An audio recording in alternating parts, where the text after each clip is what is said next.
Саламатсыздар ма, құрметті оқушылар. Бүгін біз алгебра 8-ші сынып 1-124 есепті шарамыз. Бұл жерде өрнекті ықшамдау қажет. Енді мына жерде түбірдің астында мінекей а квадрат бар, а бар. Демек, ортақ көбеткішке а-ны шығаруға болады. Сонда мына жерде а квадрат а-ға бөлсек а қалады, минус 3 қалады.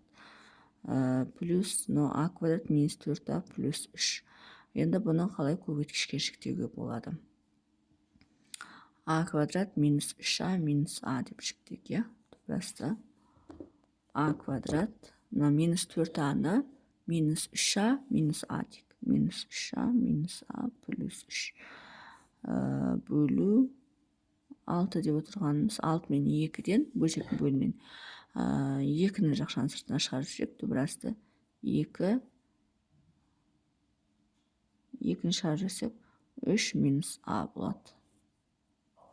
Тең.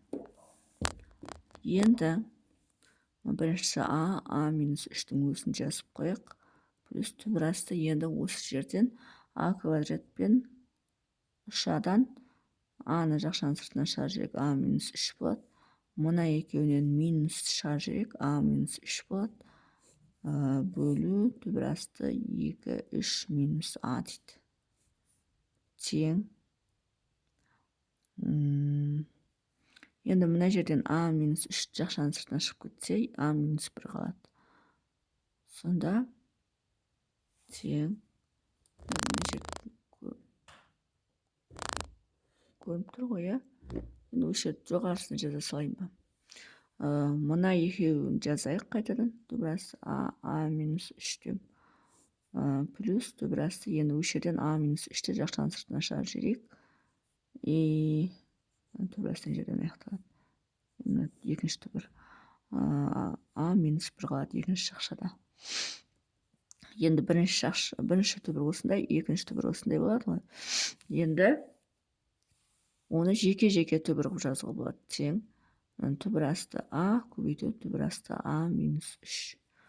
Қосу түбірасты а минус 3 көбейту түбірасты а минус 1 деп осылай жеке-жеке түбір қылып алуға болады. Неге алып жатырмын? Себебі мына екеуі ортақ көбеткішті қылып жақшаның сыртына шығарып жіберуге болады. Енді тең.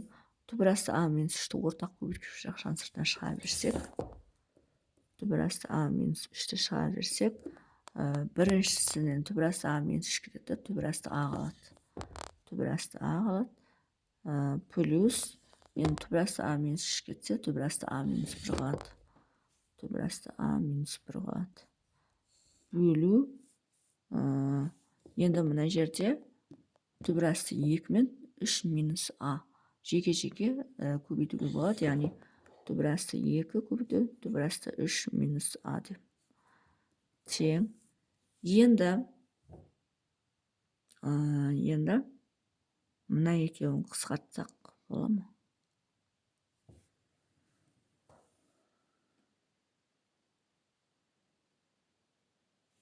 Мынаның алдындағы минусты жақшаның сыртына шығарып жіберейік. Сонда минус мына жерге шығады, сонымен мынау қысқарады. Сонда түбірасты а минус плюс түбірасты а минус 1 бөлінген минус түбірасты 2. Осы бізде есептің жауабы болады. Сонымен есептің шығар жолы осындай. Егер есептің шығар жолы түсінікті болса, лайк басып, комментарий жазып, каналыма тіркеліп кетсеңіздер болады.